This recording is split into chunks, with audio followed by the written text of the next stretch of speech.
இந்த பக்தர்கள் வந்து அவங்க வாழ்க்கையில நடந்த மாற்றங்கள் பத்தி உங்ககிட்ட சொல்லியிருப்பாங்களே? இந்த மாதிரி ஆயிரக்கணக்கான ரெக்கார்டுகள் லைஃப்ல வீடே வாங்க முடியாதுன்னு நினைச்சோம். ஒரு சுகர் பேஷண்ட் அம்மா வந்து அவங்களுக்கு ரெண்டு காலும் வந்து நல்லா வீங்கிருச்சு. அவங்களால வந்து உட்காந்து மந்திரம் சொல்ல முடியாது. சேர்ல மட்டும்தான் உட்காந்து சாஞ்சு தான் மந்திரமே சொல்லுவாங்க. 7 நாள் மந்திரம் சொல்லும்போது அவங்களுடைய கால் வீக்கம்லாம் வத்திக்கிட்டே வந்து ஒரு நாள் வந்து கீழே உட்காந்துட்டாங்க, தரையிலேயே உட்காந்துட்டாங்க. நர்ஸு சொல்லியிருக்காங்க, இந்த மாதிரி ஒரு மந்திரம் இருக்கு, நீங்க சொல்லி பாருங்க. அந்த கோமா ஸ்டேஜில் இருக்கிற ஒரு எந்திரிச்சு எனக்கு கால் பண்றாரு. ஒருத்தர் கையை நீட்டி அந்த பட்டாம்பூச்சி அங்கே சுத்திக்கிட்டே இருக்கு, அது வந்து கையில உட்காரணும் அப்படின்னு மந்திரம் சொல்றாரு, வந்து உட்காருது. சித்தர் கோவிலுக்கு வர்றதுக்குன்னு ஏதாவது கட்டுப்பாடுகள் இருக்கா? ஏன்னா ஒவ்வொரு கோவிலுக்கும் இந்த தீட்டு வீடா இருந்தால் 30 நாளுக்கு அப்புறம் தான் போகணும், இறந்தவங்க வீடா இருந்தால் 1 வருஷம் கழிச்சு தான் போகணுன்ற மாதிரி எல்லாம் இருக்கும். நம்ம சித்தர் கோவிலுக்கு வர்றதுக்கு ஏதாவது கட்டுப்பாடுகள் இருக்கா? இறப்பு சார்ந்தோ இல்லை பிறப்பு சார்ந்தோ எவ்வித தீட்டும் சித்தர்களுக்கு இல்லை.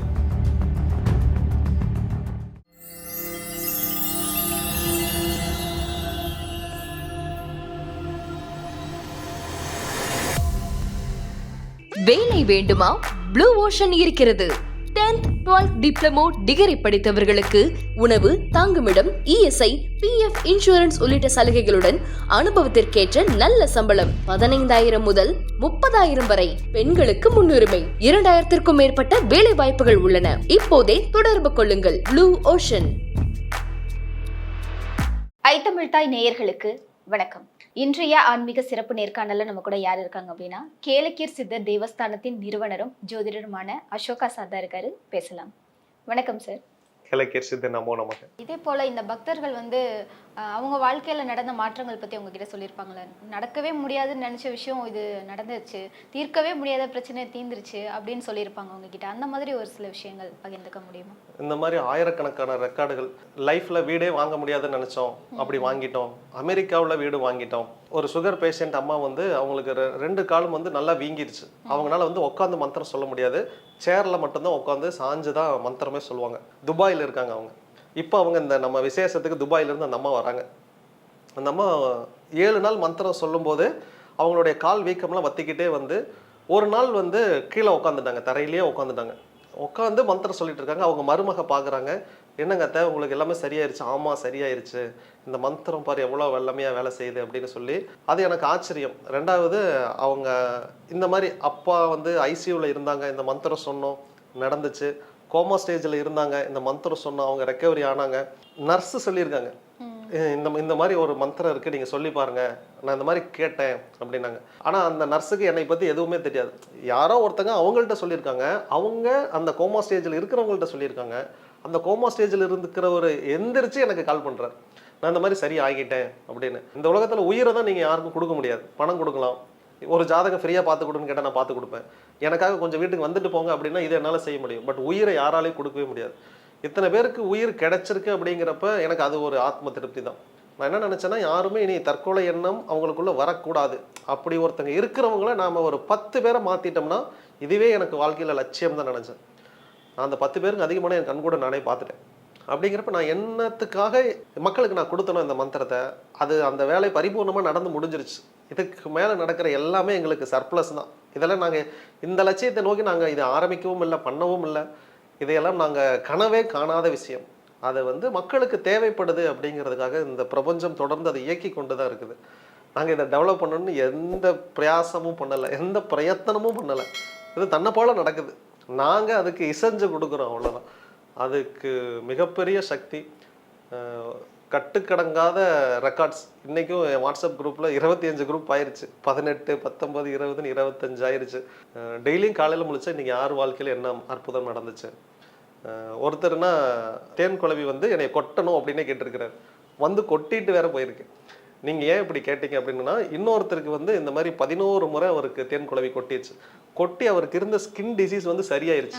இதை நான் ஒரு வீடியோவில் சொல்லியிருந்தேன். அதனால அவருக்கு ஸ்கின் டிசீஸ் இருந்திருக்கு. இவர் என்ன கேட்டிருக்காருன்னா, என்னையும் வந்து அப்படி கொட்டணும், எனக்கு இந்த ஸ்கின் டிசீஸ் சரியாகணும்னு கேட்டு, இவருக்கும் அதே மாதிரி ஸ்கின் டிசீஸ் வந்து அது கொட்டி சரியானதுக்கு பிறகு இப்போ 2 நாளைக்கு முன்னாடி போட்டிருக்கேன். ஒருத்தர் கையை நீட்டி அந்த பட்டாம்பூச்சி அங்கே சுற்றிக்கிட்டே இருக்கு, அது வந்து கையில் உட்காரணும் அப்படின்னு மந்திரம் சொல்கிறாரு, வந்து உட்காருது. இதை சொன்னால் நம்ப மாட்டாங்க. ஆனால் என் பேஜில் பாருங்கள், வீடியோ போட்டிருக்கேன். இது வீடியோ அனுப்பிச்சிருக்காங்க. எனக்கு ஆச்சரியமாக இருக்குது. அதே ப்ரௌன் கலர் பட்டாம்பூச்சி அது எங்கேயோ செடி ஓரமாக சுற்றிக்கிட்டு இருந்தது. இவர் கை நீட்டினோடனே கையில் வந்து உட்காருது. இந்த கேளக்கியர் வந்ததுக்கு பிறகு இந்த பிரபஞ்சத்தில் என்ன மாற்றம் நடந்திருக்கு அப்படின்னா, கடவுளை நேரடியாக இப்போ மக்கள் உணர்ந்திருக்காங்க. பிரம்ம முகூர்த்தத்தில் எந்திரிச்சிருக்காங்க. இது வரைக்கும் போகர் வந்து முருகன்கிட்ட பேசினாரு, கோரக்கர் வந்து இப்படி பண்ணாரு, பாம்பாட்டி சித்தர் இப்படி பண்ணாரு இப்படின்னு ஒரு வரலாற்றில் புத்தகத்திலேயே நீங்கள் படிச்சுக்கிட்டு இருந்த ஒரு விஷயம் இன்னைக்கு நான் ஃபீல் பண்ணேன், எங்கள் அக்கா ஃபீல் பண்ணாங்க, எங்கள் அம்மா ஃபீல் பண்ணாங்க, இந்த இவர் ஃபீல் பண்ணாரு, இவர் வாழ்க்கையில் தான் கடவுளே கனவுல வந்தார், நான் இருக்கேன். எல்லாமே இங்கே உயிரோடு இருக்காங்க. இங்கே ஏட்டில் இருந்து படித்த எந்த இது இல்லை காதில் கேட்ட என் ஃப்ரெண்டோட ஃப்ரெண்டு சொன்னாங்க, எதுவுமே இல்லை. நாங்கள் எல்லாருமே அட் ப்ரெசண்ட்டில் இருக்கோம். லட்சக்கணக்கான ரெக்கார்டுகள். இதுதான் கேளக்கியரோட மாற்றம்.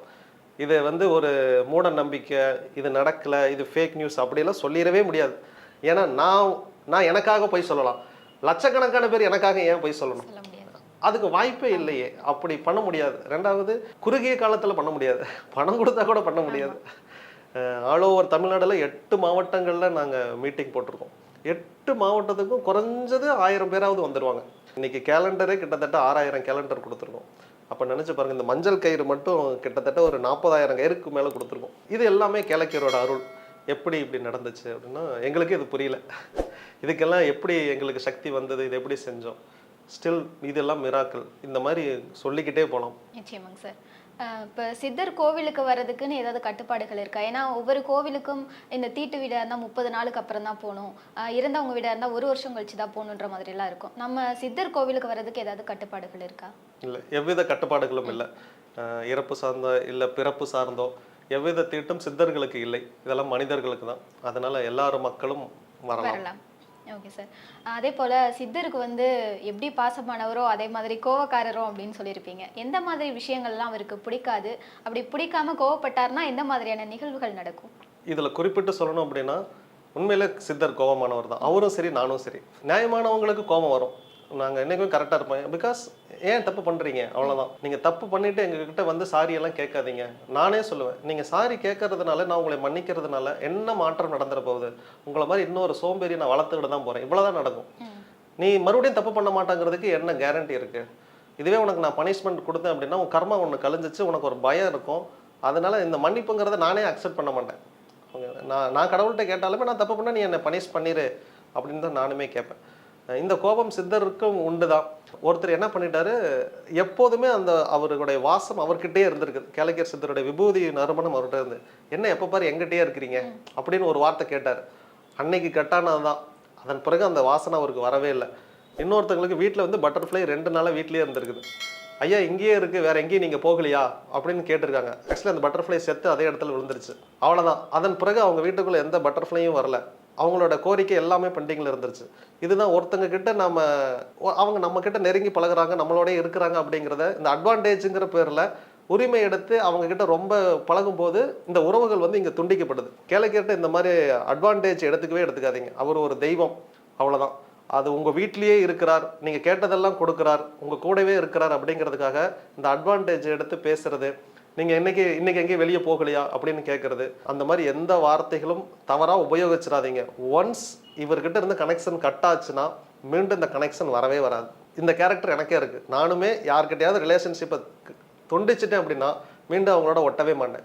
மன்னிச்சிருவேன், ஆனால் அவங்களோட சேர மாட்டேன். இதே ஹேபிட் கேளக்கியர் சித்தருக்கும் இருக்குது. அதே மாதிரி பாசமானவர். அதான் பாருங்களேன், ஒரு தெய்வம் அவருக்கு எத்தனை வேலை இருக்கும். உங்களோடையே இருந்து உங்களையவே பார்க்குறாரு அப்படின்னா இதுதான் பாசம். இந்த பாசத்தை என்றைக்கும் துஷ்பிரயோகம் பண்ணிடாதீங்க. எந்த அளவுக்கு நீங்கள் கெட்டியமாக பிடிச்சி பண்ணுறீங்களோ அதை. எனக்கு இந்த மாதிரி திங்கிங் வந்ததே இல்லை. இன்னும் சொல்லப்போனால், நான் ஒரு 2 வாரத்துக்கு முன்னாடி வந்து நானும் என் ஒய்ஃப் 2 பேருமே ஒரு வேலையாக வெளியே போகிறோம். என் பையனை வந்து கூட்டிகிட்டு போக முடியாத சூழ்நிலை. அதனால் என் பையனை வீட்டிலேயே விட்டுட்டு போகிறோம். அவன் சின்ன பையன். சிசிடிவி கேமரா வச்சிருக்கோம். அந்த நம்பிக்கையில் தான் அவனை வீட்டில் விட்டுட்டு தனியாக விட்டுட்டு போகிறோம். அந்த சிசிடிவி கேமராவில் என்னன்னா, ஆள் நடமாட்டம் சாயந்தரம் தான் விட்டுட்டு போகிறோம். ஆள் நடமாட்டம் யாராவது வந்தாங்கன்னா அந்த சிசிடிவி லைட் எரியும். ஆள் இல்லை, எதுவுமே அது ஃபோக்கஸ் பண்ணலை, நோ ஆப்ஜெக்ட், எதுவுமே மூவ்மெண்ட் இல்லை அப்படின்னா அந்த லைட் ஆஃப் ஆயிரும். இதுதான் அந்த கேமராவோட தன்மையை.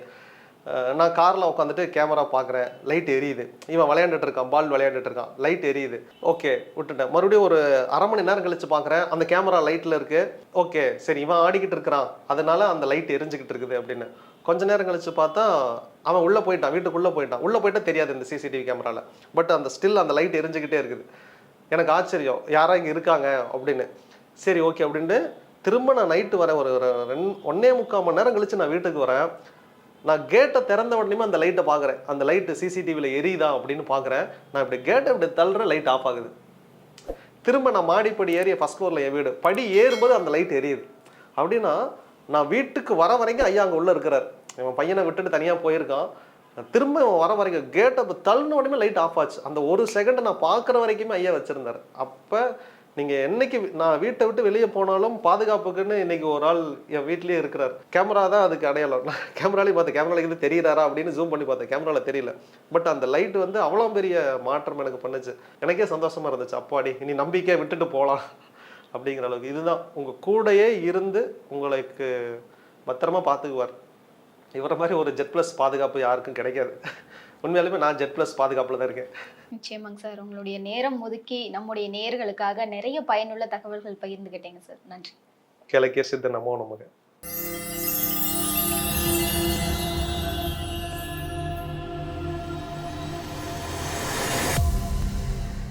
வேலை வேண்டுமா? ப்ளூ ஓஷன் இருக்கிறது. 10th 12th டிப்ளமோ டிகிரி படித்தவர்களுக்கு உணவு, தங்குமிடம், இஎஸ்ஐ, பிஎஃப் இன்சூரன்ஸ் உள்ளிட்ட சலுகைகளுடன் அனுபவத்திற்கேற்ற நல்ல சம்பளம் 15,000 முதல் 30,000 வரை. பெண்களுக்கு முன்னுரிமை. 2,000க்கும் மேற்பட்ட வேலை வாய்ப்புகள் உள்ளன. இப்போதே தொடர்பு கொள்ளுங்கள். Blue ocean.